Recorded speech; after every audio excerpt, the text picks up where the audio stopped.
Good morning. Good morning. It is about 4:30 a.m. on Monday morning. I need to come on, share a little bit with Jack and Lily. I got some new information. New to me, maybe not new to y'all, but says based on available information regarding the disappearance of Jack and Lily Sullivan, there seems to be conflicting information about Daniel Martell. And then it says, in parentheses, their stepfather, and the pink blanket found during the search. Initially, during the search efforts, Daniel stated that the blanket found was not Lily's. However, in later reports and interviews, Daniel confirmed that it was a piece of Lily's blanket. Therefore, this isn't a defective answer as why Daniel might have initially told RCMP that the blanket wasn't Lily's. This inconsistency in his statements could be a point of interest for the investigation, additional sources said. Wow. It says here, yes, the pink blanket has been confirmed to be Lily's, and it is now being tested along with other items recovered during the search. So they found more than a blanket that they're getting tested, DNA testing, forensically. It was found near the children's home, the pink blanket. It says pink blanket and other materials seized. We know some things were taken from the house, too. So, with that being said, guys, where's Jack and Lily Sullivan? And what's up with the pink blanket? Is the pink blanket going to be the key? Is the pink blanket going to be the one piece of evidence? Or, hey, it's evidence. If that forensic testing comes back and that's Lily's DNA on there, they're saying they've already confirmed it. And the mother confirmed it. They're saying as soon as the mother saw the blanket, she said it was Lily's. And you got to remember, Daniel kept saying it wasn't while she was saying it was to law enforcement. But he didn't know what she told law enforcement, right? Because they weren't communicating. And so I think that's what started the confusion between the cops. See, and they don't talk about those inconsistencies because they don't want us to start shredding them apart before they have a chance to vet them themselves, right? So with that said, guys, I think that we have to look at one thing here. How did that blanket get out there? Because remember, they were in the backyard playing. Not the front yard. Not down the road across the street where the pink blanket was found. They weren't over there. They were in the backyard, remember? Or were they? Were they ever even in the backyard? That's what I want to know. Hell, were they ever even in the front yard? I mean, that scent trail to the bus stop, that could have been picked up for months because of the amount of time they traveled it. They got a lot of scent compacted into that ground there on that same trail to the bus stop. So, of course, like I said, you can go a month. They could probably go test it now. After 2 months, the dog would still hit on it. I mean, it's the same continuous path every day when you're going to the bus stop. Then it's constant ground and pound of DNA, right? Your feet, your shoes, the scent, rubber boots, whatever they wear. This case has been just a big ball of nut wax. I'm sorry. It's been too much drama in this damn case. And the sad thing is the only one that should be talking, right, to us is the mom. That's the only one that matters in all this. The only one that should be talking. She's the biological mother. She was there when her kids vanished. She needs to be talking. Not this little BS, or you have your sister say something, or your half-sister say something, or your grandma's sister and your grandpa's aunt and all these other people. Hell no, she needs to do it. I know RMC has told her to stay silent, and that really bugs me because if you look at other cases that we've seen, I'm sorry guys, I'm still sick, but I'm getting better. If you look at other cases that we've seen that are similar to this, like most of them end in what? Someone being guilty. And I just don't get. I mean, I get if they're using her as a witness. That would be the case of why she would be silent. They don't want her to say a single thing. And you know what? For a mom that supposedly her kids are missing, I don't know if they could keep her quiet. I mean, I don't think none of y'all here, y'all wonderful ladies here, I do not think, or the dads here if they're here, I would not think that you would allow that, right? I think you would be front page for your children no matter what. I don't think some RCMP could keep me quiet or keep, a mama quiet, right? I know it wouldn't keep me quiet. So that's where I kind of get confused on it. I don't know if y'all can even see me. It's so dark out here, guys, in the country. I got a light over here by the barn that lights up, but I can step out here probably a little bit further. Yeah, there we go. What's up, boo? Ruby wanted to come too. She's out here with me. I'm just trying to come over this way and maybe. Say hi, Ruby. Yeah. She's trying to figure out how to look at the phone. There she is. She doesn't know how to look at the phone because I had it down by the ground. She's up this morning moving around, wagging her tail. That's good. At least you're happy. I just wonder what's coming, right? What's coming out of this? Are we fixing to see some big old bombshell? I think so. I think it's going to go exactly how I think it's going to go.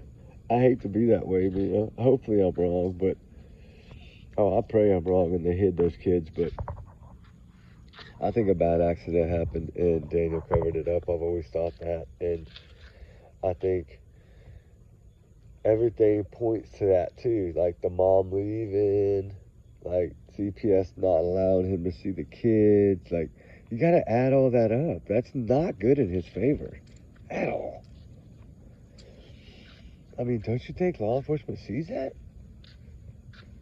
And why CPS, strip someone of their rights to see their child before they even had a chance to go to court and fight for rights? That's backwards. I don't know. I mean, he lost rights to all the kids, his other two kids and Meadow. Karma's always a pain in the butt, and I always say it over and over. Y'all know that. Karma is a pain in the butt. And I'm sorry, but that's a form of karma to me. So that's kind of another point in that direction to me. But I don't know. Hopefully I'm wrong. I don't want nothing, bad to have happened. I'm not saying he did it on purpose. I'm saying I think they got into something or they had an accident on a four-wheeler. And I know he was an abusive guy, but I don't think he's abusive enough to do something harm to those children like that. I just don't see him harming them on purpose. I mean, I don't know. There's so much weird parents out here nowadays. You just never really know. But, this reminds me of what was the name of that case where the man ran into the tree? Caleb, right? Baby Caleb? And they finally found him. The one that they put in the trash bag, the dad, trigger warning, because he hung him up in a tree or something. I don't know. It's weird. Like, this case kind of reminds me of that, like the rudeness of where they were living and the substance abuse and I don't know. It just, in the parties, I don't know. I mean, the thing is the locals, right? The locals know all. That's what I always say. Now, as long as you get an honest, trustworthy neighbor, and if you look at the neighbor in this, what do the neighbors say first off? That's what I always go by. The neighbor, first off, said, I did not know kids even lived there. So what does that tell us? They must have not been outside very much at all. And that also tells me, I believe that, right? I believe that they weren't outside much, and if they were only in the backyard. I do believe they were probably only in the backyard, but that's where their toys are mainly. I mean, they got those little forts right behind the house by Grandma's trailer, but I mean, I'm sure hopefully Grandma watched them while they played there. But then again, I don't know if anybody even watched these kids, to be honest. But if you really listen to them, what do they say? That's a party house, but not substance abuse party house. Not like, party it up like college party. No, no, no, no, no. Like substance party. So you have to kind of, I'm sorry, but you have to take that into consideration. And then, I don't believe everything I hear, right? And then, someone sent me a clip of some girl, I think it was a half sister or something, to Malaya. Shout out to you for sending that to me. It's a clip of her talking about trying, I guess, say something for the sister or whatever. Saying that, hey, y'all remember when I said they found stuff inside and they, that's what caused all this drama, right? And it is, because that's what got CPS to step in right away. They would have stepped in regardless, but they stepped in full force when they found out there were substances in that home. And then all the baby was there, right? So that's another reason why she had to go to her mama's. Because CPS, they'll take that baby in a second. They don't care. So I think CPS done good in this one. And I think this case will be solved. I really do. I think it'll be solved relatively quickly. Once all this forensic evidence comes back, I think they got what they need. They're just waiting on that piece of the puzzle. And sometimes it can take months, depending on how quick they find DNA on the blanket. A blanket like that will take a week or two probably to go through every little square inch of it, and with blue lights and things like that, and try to find any kind of bodily fluids or anything, right? That's the thing. They're going to try to find every area they can test in there. And will that blanket come back with Lily's DNA and Jack's? That's what I'm wondering about. Because, remember I'd heard something about the four-wheeler, and that the kids were on the back of the four-wheeler, and that Lily had a blanket. That's what someone told me on an email. They didn't give me a name. They didn't give me nothing. I mean, the email address was the weirdest email address I ever seen. I mean, I have their email, but it didn't have no name in it. It was like coded email. But, I mean, still, shout out to sending me that, because there's somebody that lives evidently down the street, and you don't have to, I don't share anything. I'm just going to tell you now, whoever you are, I would never share your name. I promise you that. I make promises to everyone. You send me something, I will never tell who you are. Just like a while ago, I said, hey, shout out to you for sending it to me. The person that sent it knows.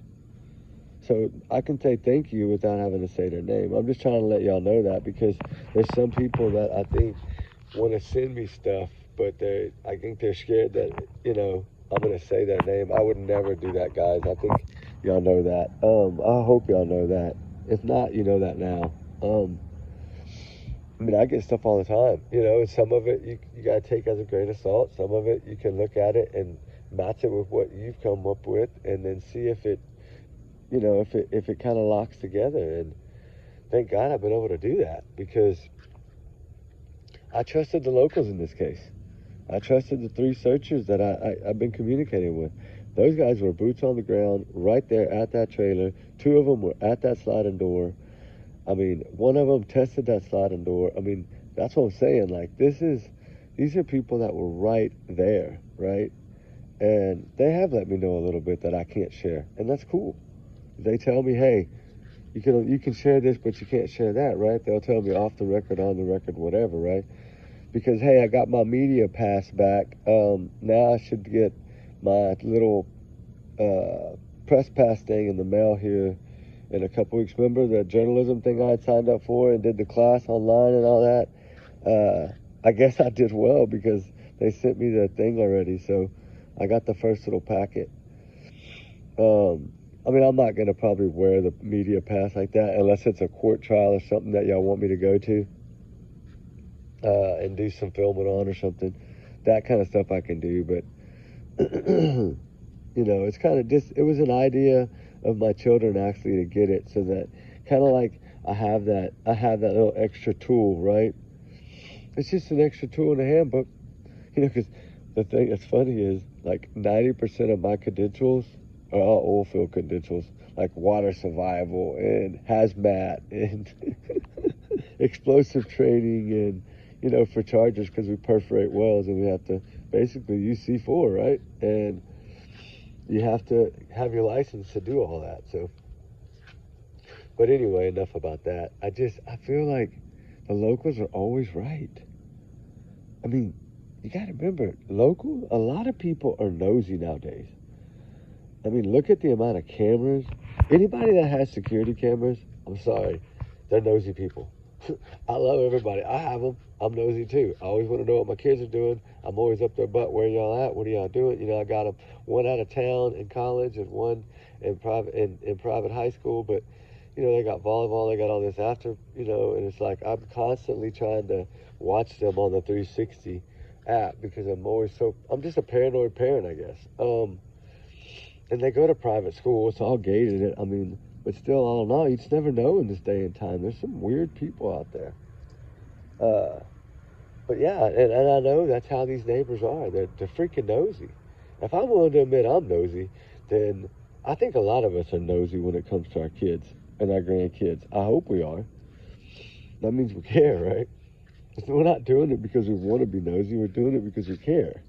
And we want you to be safe, right? That's what it's about. And for some reason here, they didn't feel that way about Jack and Lily. Somebody didn't feel that way because they're gone. And kids don't vanish on their own, guys. I think we know this. What do you need, bro? What is it? What you want? Well, come on. Go. Go ahead. She's trying to get around me. She's going to tangle me up. Do you want to walk over there? Go over there. Anyway, I don't know, guys. What do y'all think? The pink blanket is confirmed to be... We knew that it was confirmed to be them. I told y'all this a month and a half ago, that it was Lily's blanket. I mean, a lot of people were saying it's a half blanket here, it's a half blanket there. I mean, I was hearing that too, and then, kind of looking at the way the RCMP put it, it more or less looks like it's a whole blanket. But then again, I really don't know. I don't know. I think a lot of these stories are a bunch of BS, but I mean, we'll see. We'll see. Come on, man. I just keep Jack and Lily in your prayers, guys. I'm sorry this video is so dark. It's like I said, it's like about 4:40, 4:50 right now in the morning, almost 5 a.m. So y'all be good, be safe.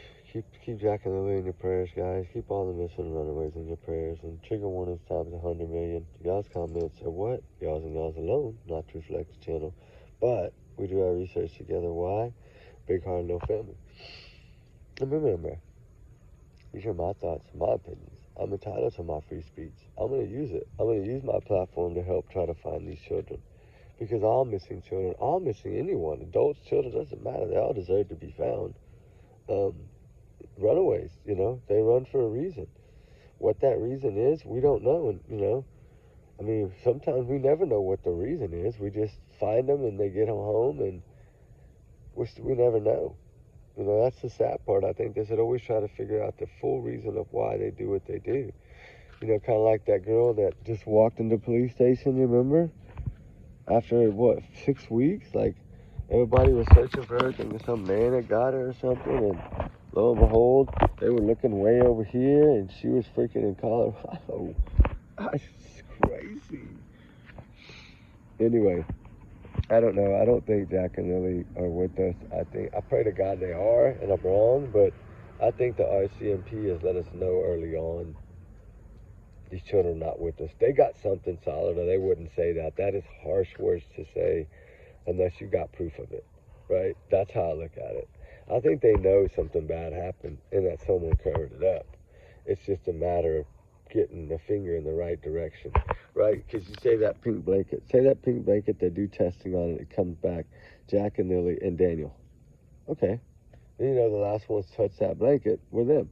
Well, why is both their DNA and his, right? Is it true that he had them on the back of the four-wheeler and that Lily had her blanket on? I don't know if that's true. I don't know if it really happened. I've been told that that's what happened, but I don't know. I don't know if it was an accident that way or if it was an accident they got into something in the house, like in the bathroom and in the kitchen. Evidently, he had two hiding spots. I don't know. Maybe they got into something. And, That was it. I don't know, guys. I really don't. Ruby, what are you doing? Why are you eating your foot? Oh, the water, I guess, the dew from the grass. She was walking around, her feet are all wet. Oh, it's just water. Alright. God, that girl's spoiled. Anyway, she took her bed yesterday and took it out. Like, took it out by the front door. Her bed she has a bed under a window in like the dining room area where she can see outside all day. And then of course they have the doggy doors in the back. They can go out and do what they want to do. But anyway, she I guess got tired of her bed because she drug it all the way to the front door. Like, I don't want this bed anymore, so I guess I'm gonna have to go bed shopping today. Ruby, what are you doing? Oh, it's just water. Chill out. It's like freaking out because your feet are wet. You're getting water all the time. It's just grass, dude. All right, guys. Oh, the sprinklers. I think that's what it was, honey. It was the sprinklers. Because I see the grass is all wet right now. All right, anyway, guys, we love y'all. Y'all be safe. Remember, these are my opinions. Everyone is innocent until proven guilty in the court of law. Guilty, guilty, guilty in the court of law. And let's see what happens. I think 3 are going to probably go down in trouble in this. At least maybe 2, if not 4. I know that's some weird numbers to bounce around, but Jack and Lily deserve the truth, right? They do. I think they deserve to be found just like every other child does. And hopefully, prayerfully, these little 2 angels are found. But remember, always trigger 1 at a time, 100 million. And allegedly, these are just my opinions and thoughts and theories and speculations and free speeches. It's educational here. We're trying to find these 2 and what happened to them. At least we know now, the RCMP, by their statements here that I have. It says here, the one that really freaked me out was this one. Based on available information regarding the disappearance of Jack and Lily Sullivan, there's to be conflicting information about Daniel Martell, their stepfather, and the pink blanket found during the search. This one right here is what bothers me. Initially, during the search efforts, Daniel stated that the blanket found was not Lily's. That's what bothers me. Why did he tell them it wasn't? That means he's trying to hide something. So if they could find the backpack, I guarantee you they can solve this case. Because wherever the backpack is where their boots are, in my opinion. That's what I believe. Those boots are in that backpack. And whatever else they had with them, that they said may have had with them, is in that backpack. And he waded through water. There's no telling where he hid that backpack, in my opinion. You know, of course, these are just my opinions here, allegedly. So, anyway, y'all have a good one. We love you guys. We'll talk soon. Say a little prayer for Jack and Lily this morning. Y'all be good. Be safe. All right, guys.